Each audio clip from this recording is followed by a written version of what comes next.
Chorus Voices, the podcast brought to you by Chorus, a fresh approach to community service. Settle in, listen in, and enjoy the voices who bring you reflections, musings, and stories from our community.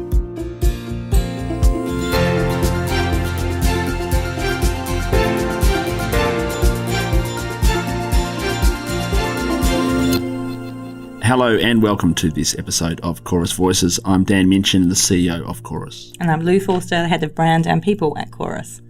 So many listeners will be aware that September was a month of Dementia Awareness, and we're just coming out the end of that. And through that month, there were lots of discussions and news feeds and events going on around town about dementia, which is such a sort of growing a challenge for people, but equally what is growing and changing is the sort of sophistication and the understanding around the condition and how people can continue to live a positive and meaningful life with dementia. I think the growing challenge as well is understanding that dementia doesn't just impact the person with dementia. It really impacts everybody around them and in very different ways. And in fact, as dementia progresses, the person with dementia has very changing needs and can end up in their own world. But for the people in the family, that's almost like when they can feel that grief of losing the person they knew. So it's has a huge and profound impact on many, many people.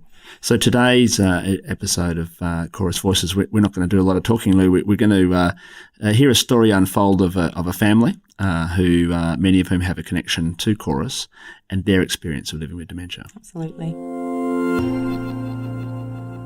So I'm here at Chorus Carlisle with Kath, who's one of our fabulous volunteer gardeners.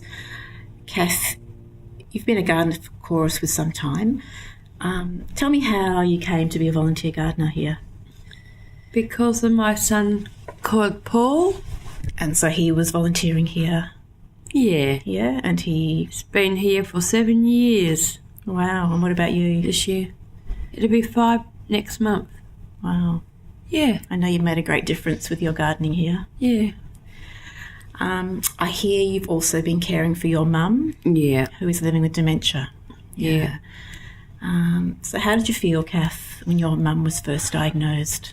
Well, my mum has got lymphoma cancer and she's had it for probably about 7 years or more. And the dementia really got to her in the last 3 years. So how have you been able to communicate with your mum since she's been diagnosed? Very hard.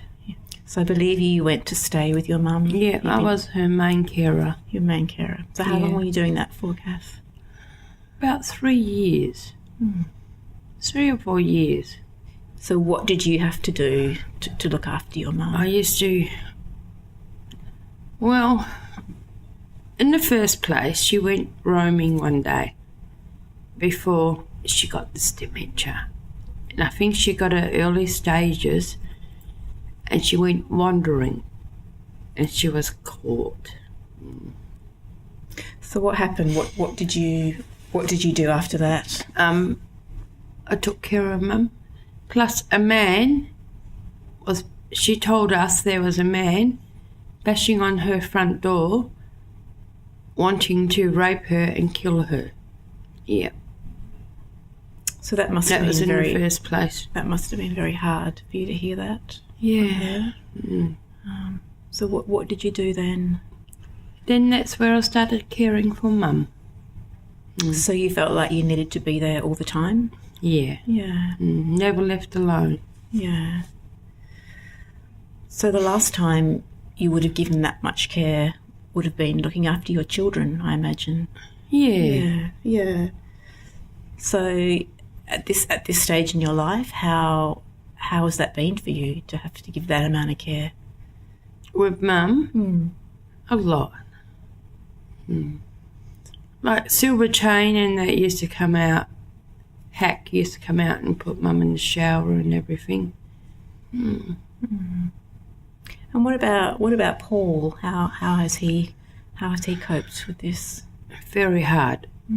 I guess after your mum was diagnosed and you decided you had to move in with her? How did that make you feel? Like, you have a family at home as well, your own family, don't you? So you made the decision to go and I slept at Mum's so many. Me and my husband slept there so many nights a week, and then I would bring her back to my place for a night and stuff like that. It was very hard. And how do you think that affected your family, like Paul and your husband? Very hard. Yeah. How was it hard? How hard? Upsetting. Yeah. What sort of things would upset you? Not accepting the way she is. So you couldn't accept? Yeah. No. Yeah. Yeah. And you still, was that initially you felt like that, or did you feel like that all the time? The whole time you were looking after her? A little bit. Little bit in the beginning, but at the end of her, before she went into care, it was very hard. So something must have happened where you decided that you needed to put her into care? Well, in June, she went to my grandson's 18th birthday party. And then she was with one of my sisters, and I picked her mum up that night for my grandson's 18th birthday party. Mum had a bleeding toe. So she still wanted to go to Sian's birthday party. It's her oldest great-grandchild. So we went there for about an hour, and then she ended up going to Royal Perth Hospital. Then she ended up in Bentley Hospital. Now she's in care. Is that a decision that you made? No. No, that just... Yeah. No. That's what the government wanted. Yeah. And how do you feel about that, Kath? Like, I see Mum every second day, but I feel... I'm not being nasty. I'm feeling a bit freer now. Mm-hmm. Yeah. And I'm sleeping all night and... Right. Yeah. I'm going to start crying in a minute. Yeah. So, Paul, you've been a volunteer gardener for a long time? Yeah, about 7 years now. Yeah. Yeah, long time. So your nana is living with dementia? Yeah. Yeah. Mm-hmm. How has that affected your family? A lot of confusion because with dementia, like we never had it in the family before, and when she started forgetting and getting frustrated and all that, it started hurting pretty badly, and it was putting my mum underneath a lot of strain, and you basically miss my nana, how she was before. Like, it's very hard to cope with it. So you're actually, I guess, supporting your mum and your dad Oh, now? yes. Yeah. And I've done it for years when my nana was ill. That's like sometimes that's the reason why I wasn't here, because I was exhausted. Yeah. I trying to look after somebody who can't think for themselves. Can take it on you, take it out on you. Yeah. Yeah. Yeah. I mean, it's really, I don't know. It's definitely my duty. That's how I see it. So do you think that having a nana in a nursing home, is that going to make... It's starting to help now. help? Yeah. Like, basically, mum and dad's home again. Yeah. I was basically home alone all the time, and I hate being home alone. And it took a lot. I kind of had a problem of drinking too much too. And I think that was more of stress mentally in the mind. Yeah, you've done a really difficult and amazing job, Paul. Yeah. Sometimes it does get on my head sometimes. Even now it does. Like, if I go to the nursing home and I help feed my nana every second day, her meals and all that, but I'm still giving her a bit of like getting her to still feed herself, but cutting up her food and all that she can't. She said to me she can't do it, and I says, yes you can, man. Pick up the fork and knife and pick up your food. Like I literally have to say that to her. Mm. And seeing other people with dementia in there as well, you have to be a visitor to them as well, because they come up to you and wonder who you are. And then you have to learn, if they play up, you say, you go and I ask the nurses, what do I do if this person's walking around, if you're looking after somebody else? And that is a bit of a thing to learn as well. So how do you feel having sort of cared for your nana quite intensively yes, to now, when she's in a nursing home? How do you feel? Do you feel different? I feel there's a lot of strain taken off, but I really want to keep my eye on my mum. Yeah. So do you think you're more concerned with your mum at the moment, like the yes, impact because it's had Nana's on her? getting the best care now. Yeah. But I found that mum's brain's been strained. Yeah. And yeah, she short tempers now. Mm. I just want to make her feel strong again. Yeah. Well, you're doing a great job, Paul. You're a really great man. Mm. So if someone had a family member diagnosed now with dementia, what would you say to them? I'll say to them, just look after them as much as you can, even if it's hard.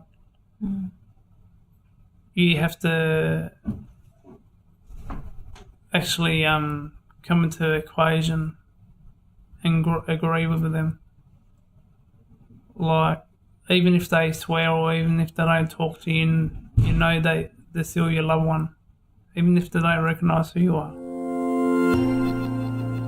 Well, that is an exceptionally kind of real and raw version of what goes on for a family living with dementia, but also some really uplifting stories in there about the power of personal relationships and staying connected and all of the things we talk about at Chorus all the time. And I think in previous conversations, whether they've made it to air or not, I don't know, but I've talked about the impact of grandparents. And from me listening to Paul, his relationship with his nana is just so deep and profound. And to me, that just speaks to family and connection and community. And it was very powerful for me. And one of the sort of paradoxes of the way society has over the last 50 years or so really kind of industrialised the support and care of older people. It just completely misses the significance of those sorts of relationships and the wisdom and joy that can come from relationships across the generations, which I think in many ways the opportunity to really rethink that as a society is happening. There's much more awareness and visibility of the risk of leaving people isolated and disconnected. And at Chorus, we talk about enabling people to live the life they choose. That is almost always got a strong element of family and connection and social kind of network behind it, whether the challenge is dementia or something else. You look after the connections and people's kind of deep emotional well-being, and a lot of other things look after themselves. They do. So that's Chorus Voices for this episode. Thank you, Lou. Thanks, Dan. Thanks for listening to Chorus Voices, the podcast brought to you by Chorus. If you like our show and wanted to know more, check out our website at chorus.org.au. And please leave a review. We'd love to hear your feedback, and it helps others find us and enjoy the podcast as well. Join us next time for more inspiring stories and news from our community. Chorus, a fresh approach to community service.